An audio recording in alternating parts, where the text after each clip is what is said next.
The banquet hall shimmered under the glow of crystal chandeliers, their light dancing across polished mahogany tables and the faces of my colleagues, friends, and family. At 70, I stood at the precipice of a new chapter. My retirement party, a grand crescendo to a 40-year career as a high school principal. The air buzzed with laughter, clinking glasses, and the hum of heartfelt toasts. I adjusted my tie, feeling the weight of the moment, not just an end, but a beginning I'd long anticipated. My son, Michael, stood near the bar, his broad shoulders relaxed as he chatted with old friends from the school board. His wife, Cassandra, my daughter-in-law, glided through the crowd, her emerald dress catching the light like a siren's call. She was beautiful, no doubt, but there was always something about Hera's sharpness in her eyes, a calculated edge to her smile that kept me at arm's length. Tonight, though, she was all warmth, weaving through guests with practiced grace, offering compliments and refilling drinks. "Dad, you look like you're ready to run the school for another decade," Michael said, clapping a hand on my shoulder as he approached. His grin was genuine, the kind that reminded me of his mother, gone now for 10 years. I missed her fiercely tonight, her absence a quiet ache beneath the celebration. "Don't tempt me," I replied, chuckling. "I'm looking forward to fishing trips and maybe a few books I've been meaning to read." Cassandra joined us, her perfume sharp and floral. "You deserve every moment of it, Richard," she said, her voice honeyed. She handed me a flute of champagne, her fingers brushing mine as she did. "To new beginnings," she toasted, raising her own glass. I nodded, lifting mine in return. "To new beginnings." The words felt heavy, though I couldn't quite say why. Her eyes lingered on me, unblinking, as I brought the glass to my lips. Something in her gaze flicker of anticipation made my stomach twist. I set the glass down without drinking, feigning a cough. "Excuse me," I said, stepping toward the restroom. "Need to freshen up." In the quiet of the tiled room, I leaned against the sink, staring at my reflection. Silver hair, lines etched deep from years of laughter and loss, and eyes that had seen more than most. I'd always prided myself on reading people's students, teachers, even my own family. Cassandra's behavior tonight wasn't sitting right. That look, that glass, it wasn't just a toast. It was a performance. I returned to the party, my untouched champagne still on the table. Cassandra was across the room now, laughing with a group of my former colleagues. But her eyes darted toward me. I picked up the glass, swirling it absently, and made my way to the dessert table, where a tray of untouched drinks sat. With a quick glance around, I swapped my flute for another, identical in every way. A precaution, I told myself. Nothing more. The evening rolled on, filled with speeches that made me laugh and tear up in equal measure. My old friend Tom, the history teacher, recounted the time I'd convinced the entire faculty to dress as historical figures for a school fundraiser. Richard was Abraham Lincoln, he said, grinning. Best beard in the district. The room erupted in laughter, and I raised my glass the new one, feeling the warmth of their affection.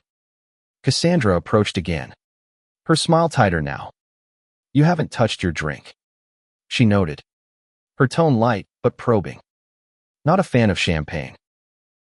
"Oh, I'll get to it," I said, meeting her gaze, just savoring the moment. I raised the glass to my lips, watching her over the rim. Her eyes widened, just for a fraction of a second, before she masked it with a laugh. "Well, don't let it go flat," she said, turning away. I didn't drink. Instead, I set the glass down and picked up another from a passing waiter. Call it instinct, honed over decades of dealing with sneaky teenagers and scheming administrators. Something was wrong. As the night wore on, I kept Cassandra in my peripheral vision. She was charming, effusive, but her movements were too deliberate. Her glances too frequent.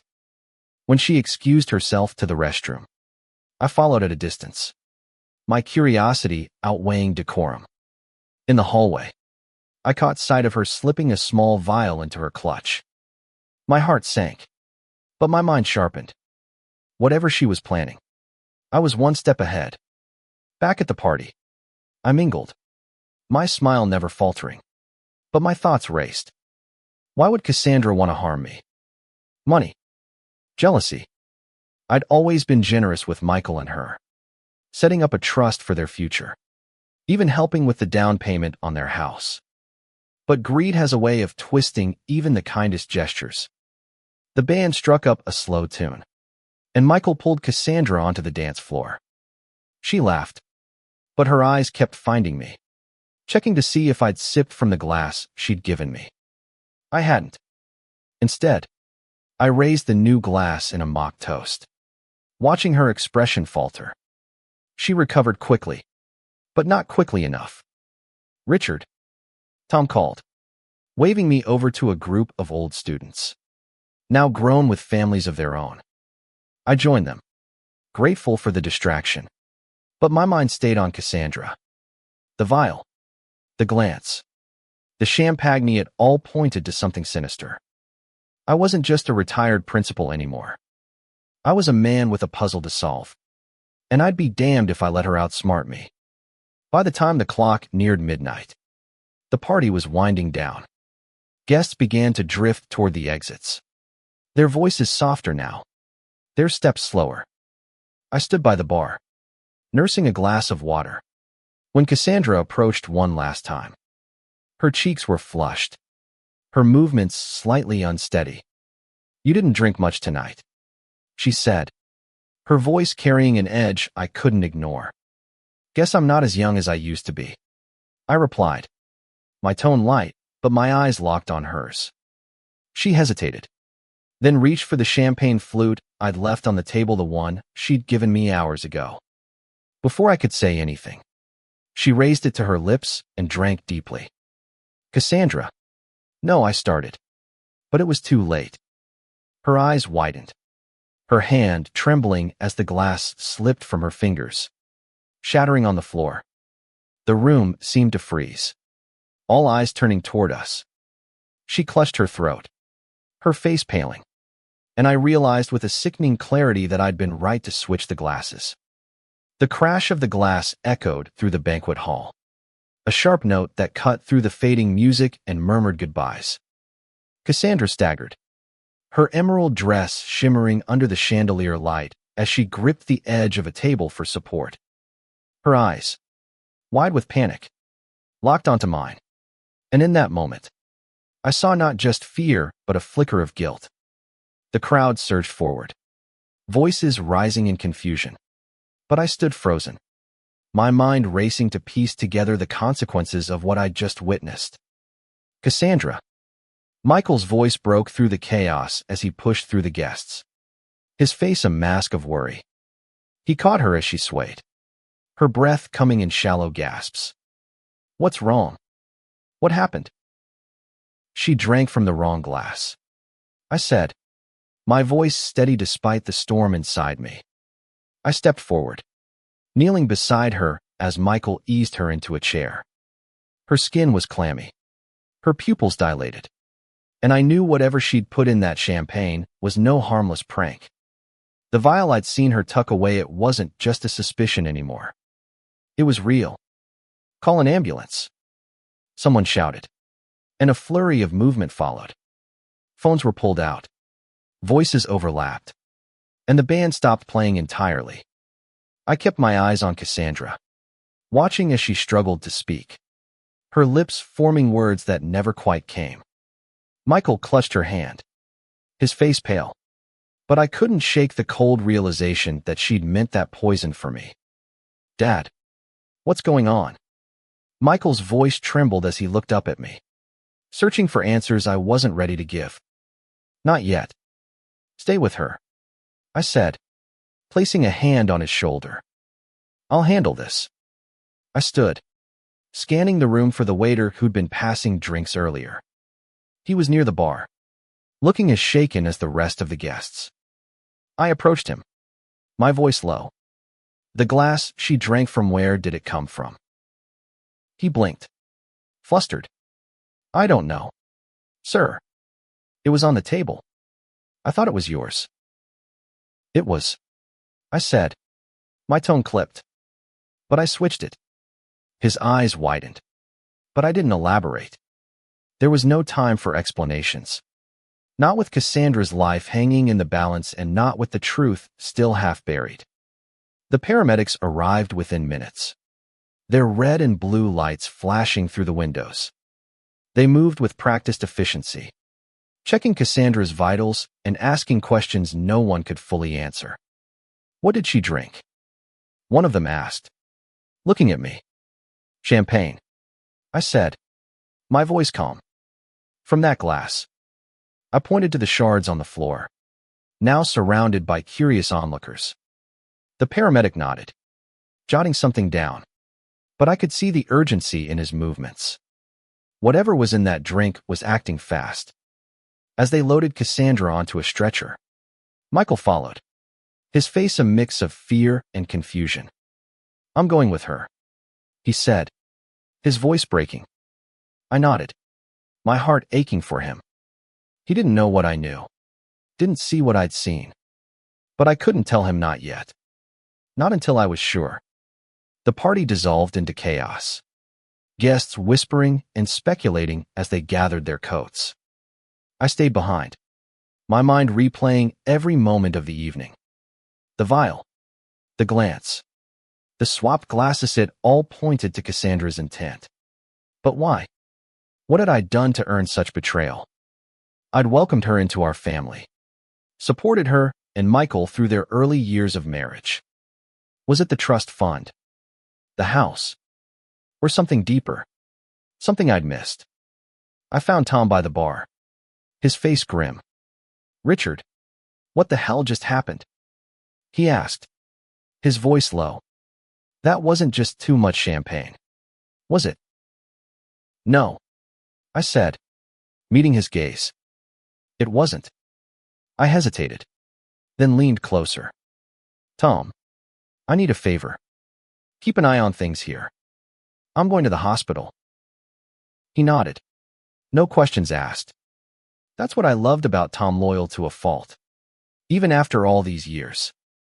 I grabbed my coat and headed for my car, the weight of the night pressing down on me. The hospital was a 20-minute drive, and every second felt like an eternity. My mind churned with questions. What was in that vial? How long had Cassandra been planning this? And most importantly, would she survive to answer for it? At the hospital, I found Michael in the waiting room, his head in his hands. He looked up as I approached, his eyes red. "They're running tests," he said, his voice hollow. "They think it might be some kind of poison." "Dad, how did this happen?" I sat beside him, choosing my words carefully. "I don't know yet," I said, which was true enough for now. "But we'll figure it out. She's strong. She'll pull through." I hoped I was right, not just for Michael's sake, but because I needed answers. If Cassandra died, the truth might die with her. A doctor emerged, her face professional but strained. "Mr. Thompson," she asked, addressing Michael. "Your wife is stable for now, but we're still identifying the substance. It's not alcohol poisoning. We've sent samples to the lab." Michael nodded, his jaw tight. I stood, my principal's instinct kicking in, the need to take charge, to solve the problem. "Can I see her?" I asked. The doctor hesitated. "She's not conscious, but you can sit with her. One at a time, please." Michael went first, and I waited, my mind racing. When it was my turn, I stepped into the sterile room where Cassandra lay, her face pale against the white sheets. Machines beeped steadily, A reminder that she was still here, still fighting. I sat beside her, my hands clasped, and whispered, "Why? Cassandra, what did I do to you?" There was no answer, only the steady rhythm of her breathing. But as I sat there, I made a promise to myself. I would uncover the truth, no matter how ugly it was. For Michael, for me, and for the life I'd built over decades. This wasn't how I'd imagined my retirement. But I'd faced tougher challenges before. I'd faced this one too. The hospital room was a cocoon of beeps and sterile light. But it couldn't shield me from the storm brewing in my mind. Cassandra lay still, her chest rising and falling with the rhythm of the machines. I studied her face, searching for clues in the lines of her closed eyes, the slight parting of her lips. She looked vulnerable, almost innocent. But I knew better. That vial, that calculated glancesh meant to harm me. And I needed to know why. I left the room as Michael returned, his face etched with worry. "She's still out," he said, his voice barely above a whisper. "The doctors say it could be hours before she wakes." "Get some rest," I told him, though I knew he wouldn't. "I'll stay close." He nodded, too exhausted to argue, and sank into a chair. I stepped into the hallway, pulling out my phone to call Tom. He answered on the first ring. "Richard, how's she doing?" His voice was gruff, concerned, stable, but not awake. I said, "Tom, I need you to do something for me. Go back to the banquet hall. See if you can find anything out of place. A vial, a bottle, something that doesn't belong." There was a pause. Then, "You think she was poisoned on purpose?" "I know she was," I said, keeping my voice low. "And I think I was the target." I didn't elaborate. But Tom didn't push. He knew me well enough to trust my instincts. "I'll look around," he promised. "Be careful, Richard." I hung up and paced the hospital corridor, my mind sifting through memories of Cassandra. She'd always been ambitious, pushing Michael to climb the corporate ladder, to aim higher than he sometimes wanted. I'd admired her drive, even if it came with a cold edge. But this was something else entirely. Poison wasn't ambition, it was desperation. I thought back to the trust fund I'd set up for Michael and any future grandchildren. It was generous, meant to secure their future, but I'd kept control of it. A safeguard to ensure it was used wisely. Had that been the trigger? Or was it something personal? Some grudge I'd never seen coming. My phone buzzed with a text from Tom. "Found something. Small glass vial. Empty. Under a table near the bar." Handing it to the police. "They're still at the venue." Police. Of course. The shattered glass. Cassandra's collapse site wasn't just a medical emergency anymore. This was a crime scene. I texted back, "Good work. Keep me posted." Then I headed to the hospital's cafeteria, needing a moment to think. Over a cup of weak coffee, I pieced together a plan. If the police were involved, they'd start asking questions. And I needed to be ready with answers, ones that protected Michael while exposing the truth. Back in the waiting room, I found a detective waiting for me. He was young, maybe mid-30s, with sharp eyes and a no-nonsense demeanor. "Mr. Richard Thompson," he asked, extending a hand. "Detective Hayes, I'd like to ask you about the incident at your retirement party." I nodded, gesturing to a chair. "Of course. What do you need to know?" He asked about the evening, the guests, the drinks. I told him the truth mostly. I mentioned Cassandra handing me the champagne, my decision to switch glasses, her collapse after drinking from the one she'd given me. I left out the vial for now, not wanting to tip my hand until I knew more. "You swapped glasses?" Hayes asked, his pen pausing over his notebook. "Why?" "Instinct," I said, meeting his gaze. I've spent 40 years reading people. Something felt off. He didn't press further, but I could tell he was filing it away. We're testing the glass fragments and the contents of a vial found at the scene. He said, we'll know more soon. I nodded, my mind already racing ahead.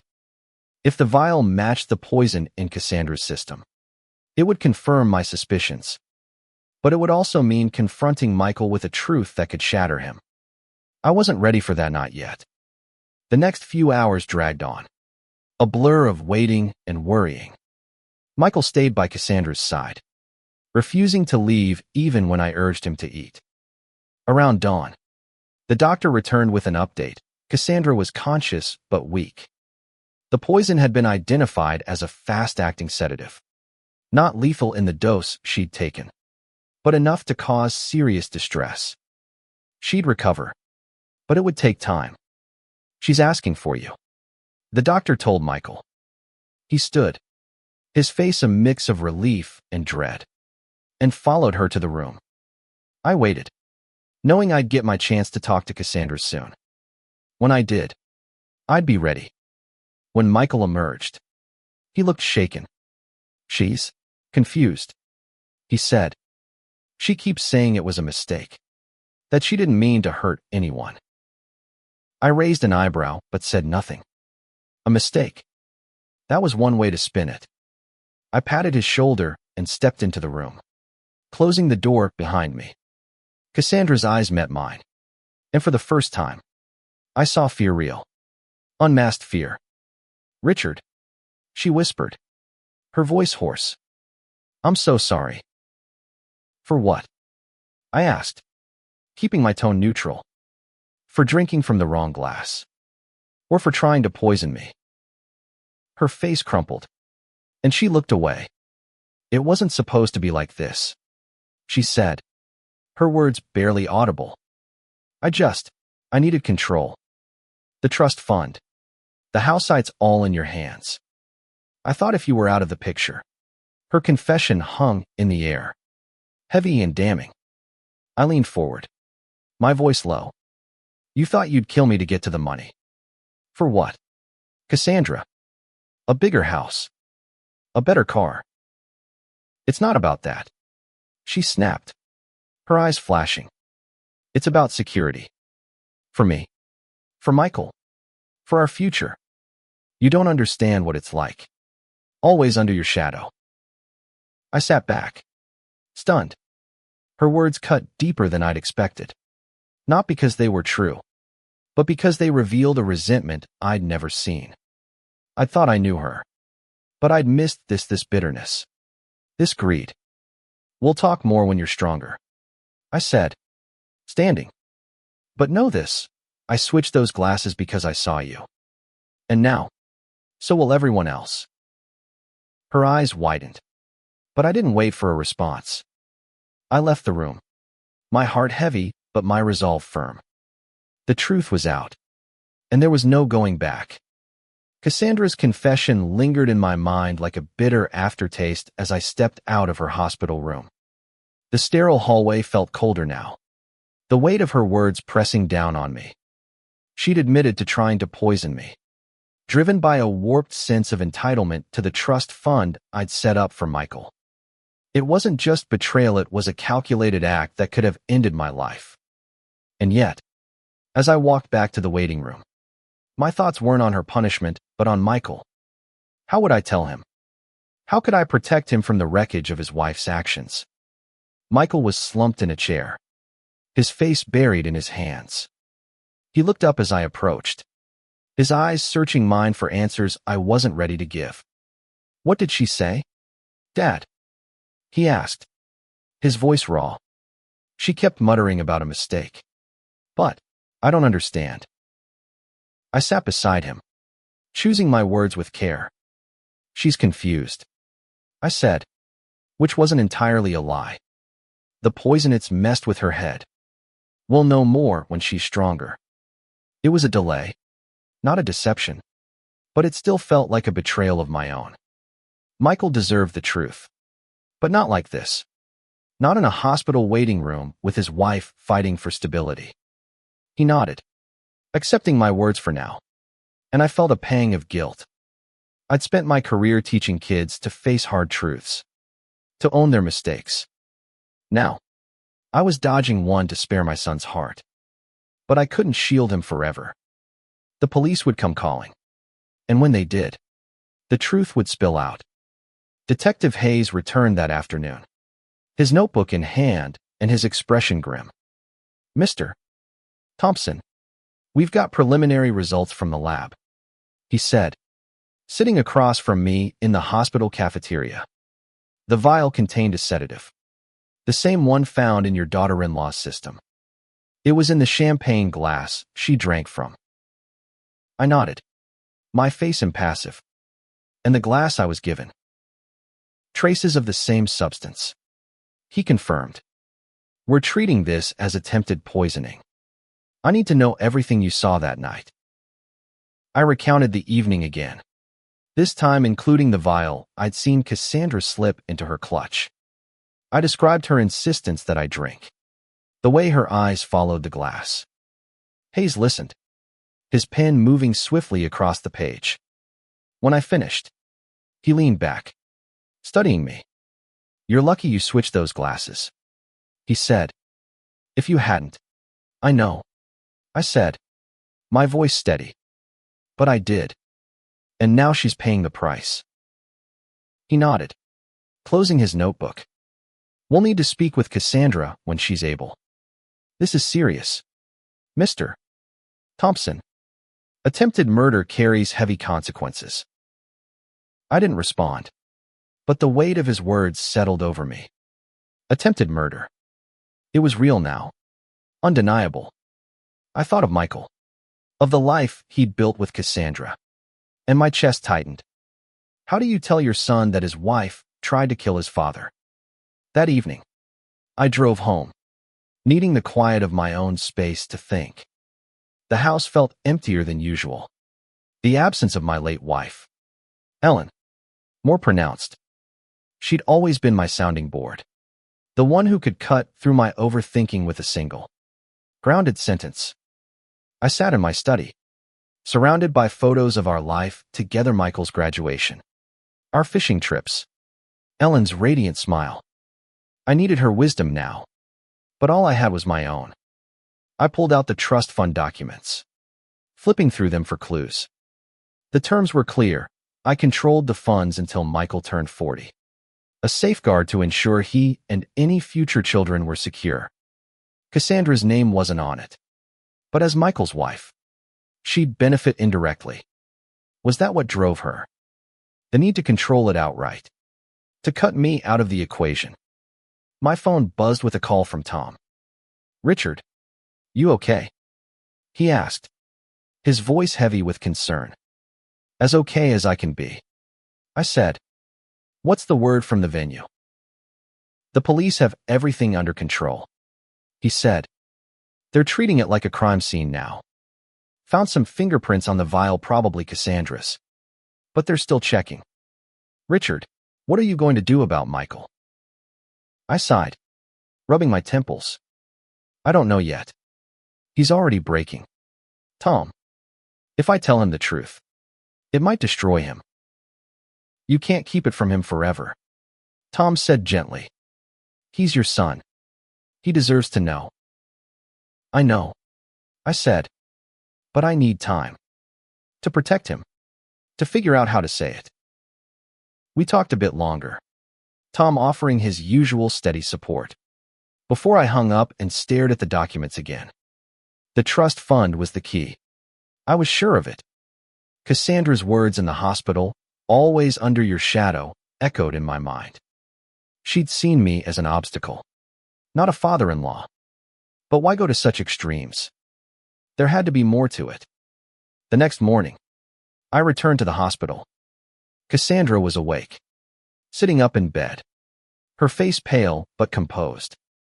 Michael was there, holding her hand, but he excused himself when he saw me, saying he needed coffee. I waited until the door closed before speaking. "You're looking better," I said, my tone neutral. She met my gaze, her eyes wary. I didn't mean for it to go this far, she said, her voice low. I panicked. Panicked, I repeated, leaning forward. You tried to kill me. Cassandra. That's not panic. That's premeditation. Her lips trembled, but she didn't look away. You don't understand, she said. It's not just the money. It's everything. Michael worships you. Richard. He'll never step out from under your shadow while you're around. I thought, if you were gone, he'd finally be his own man. Her words hit like a punch. Not because they were true, but because they revealed how deeply she'd misread our family. Michael wasn't in my shadow was my pride. My legacy. And she'd tried to erase me to prove a point. You're wrong about him, I said, my voice steady. And you're wrong about me. But you'll have plenty of time to think about that. I stood, ready to leave. But her voice stopped me. What are you going to do? Tell Michael. Turn me in. I looked back at her, my heart heavy but resolute. That depends on you, I said. But know this, I see you now. Cassandra. And I won't let you hurt my family again. The hospital's fluorescent lights buzzed overhead as I left Cassandra's room. My mind a tangle of anger and sorrow. Her confession had confirmed my worst fears. But it also left me with a choice I wasn't ready to make. Tell Michael everything and risk breaking his heart. Or hold back and let Cassandra's actions fester in silence. Neither felt right. But both were inevitable. I'd spent my life guiding others through tough decisions, students, teachers, parents, but this was different. This was my son, my family. Michael was in the cafeteria when I found him, staring into a cup of coffee that had long gone cold. He looked up, his face a mix of exhaustion and hope. Is she okay? He asked, his voice fragile. She's talking, I said, sitting across from him. She's going to be fine, physically. But Michael, we need to talk about what happened. He frowned, sensing the shift in my tone. What do you mean? The doctors said it was a sedative. Right. An accident. I took a deep breath, steadying myself. It wasn't an accident, I said, keeping my voice low. Cassandra put the sedative in a glass of champagne. The one she gave me. His eyes widened. Disbelief etched across his face. What? No. That's impossible. Why would she do that? I hated this moment. Hated the pain I was about to cause. But he deserved the truth. She admitted it. Michael. She wanted control of the trust fund. Thought it would give you both more freedom. She thought getting rid of me was the answer. He shook his head, his hands clenching into fists. No. She wouldn't. She loves me. She loves you. Dad. There's got to be a mistake. There's no mistake, I said gently. I saw her with a vial. Watched her slip it into her clutch. I switched the glasses because I didn't trust her. And when she drank from the one she gave me, she collapsed. Michael's face crumpled. And for a moment, he looked like the boy who'd come to me after his mother died, seeking comfort I could barely give. Why didn't you tell me? He whispered. Why didn't you stop her? I didn't know for sure until it was too late. I said, my voice breaking. I'm sorry. Son. I wanted to protect you. He stood abruptly, his chair scraping against the floor. I need to see her, he said, his voice thick with emotion. I need to hear it from her. I let him go, knowing he needed to confront her himself. As he walked away, I felt a hollow ache in my chest. I'd spent my career building trust, fostering honesty, but this truth felt like a betrayal of everything I'd taught. Still, I couldn't shield Michael from it any longer. Detective Hayes called later that day, his voice brisk. We've got enough to press charges, he said. Cassandra's fingerprints are on the vial, and the lab confirmed the sedative matches the glass. We're heading to the hospital now to question her. What happens next? I asked, though I already knew the answer. She'll be arrested, assuming she's medically cleared. He said, attempted murder is serious. Mr. Thompson. She could be looking at years in prison. I thanked him and hung up, my mind racing. Prison. The word felt heavy. Final.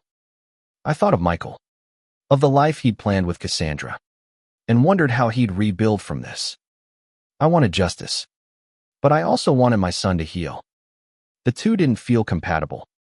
That evening, I drove to Michael's house, needing to see him away from the hospital's sterile walls. He was in the living room, surrounded by photos of him and Cassandra, their wedding, their vacations, their life together. He looked up as I entered, his eyes red but dry. She admitted it. He said, his voice flat. Said she was desperate. Felt trapped. She thought you were holding me back. He laughed bitterly. Holding me back. All you've ever done is lift me up. I sat beside him, my heart heavy. I'm so sorry, Michael.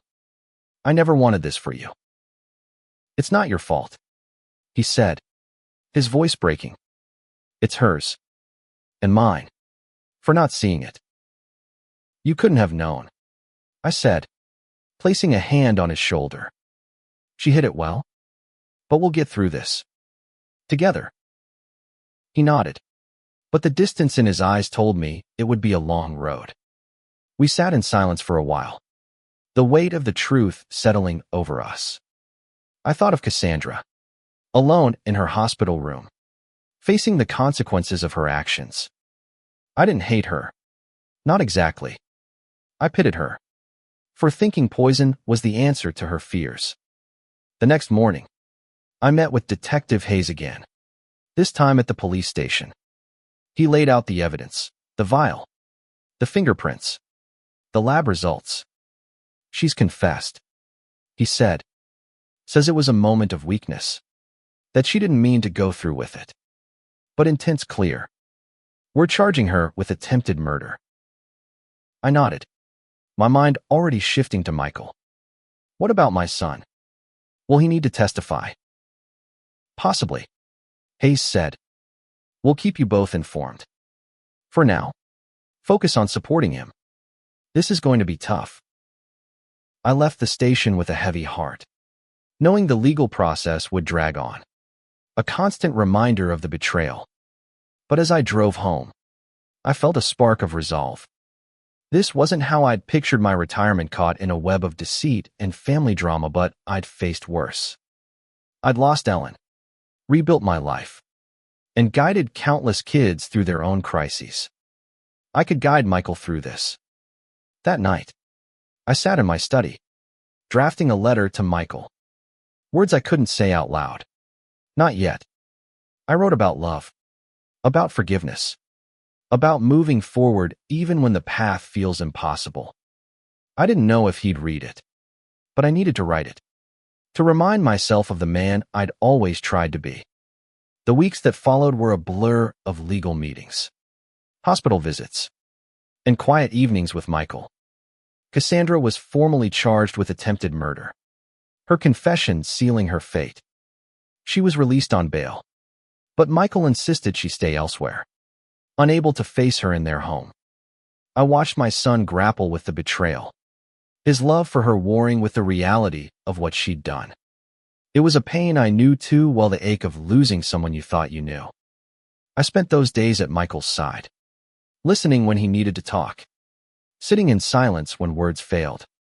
We went fishing one morning, the first time in years, and though we didn't catch much, the quiet of the lake felt like a balm. I don't know how to move on from this, he admitted, staring at the water. She was my future. You'll find a new future, I said, my voice steady. It won't look like the one you planned, but it'll be yours. And I'll be here, every step of the way. He nodded, a faint smile breaking through. You always are, Dad. The trial loomed on the horizon, a specter we both dreaded.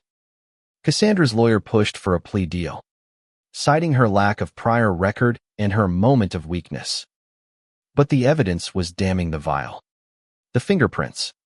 My testimony about the swapped glasses.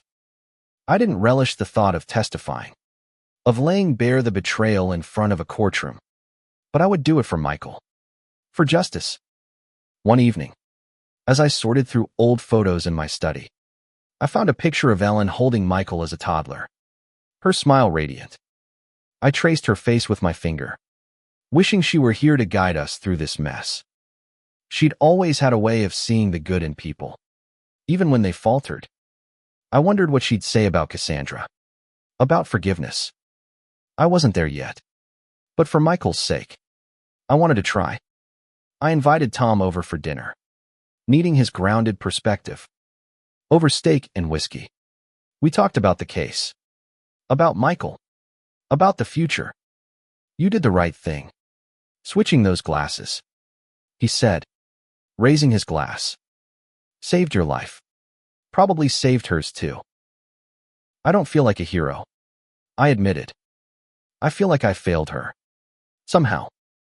Like I missed something all these years. You didn't fail anyone, Tom said firmly. She made her choices.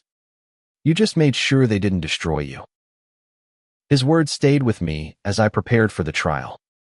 When the day came, I took the stand, my voice steady as I recounted the night of the party, the champagne, the vial, the moment Cassandra drank from the wrong glass.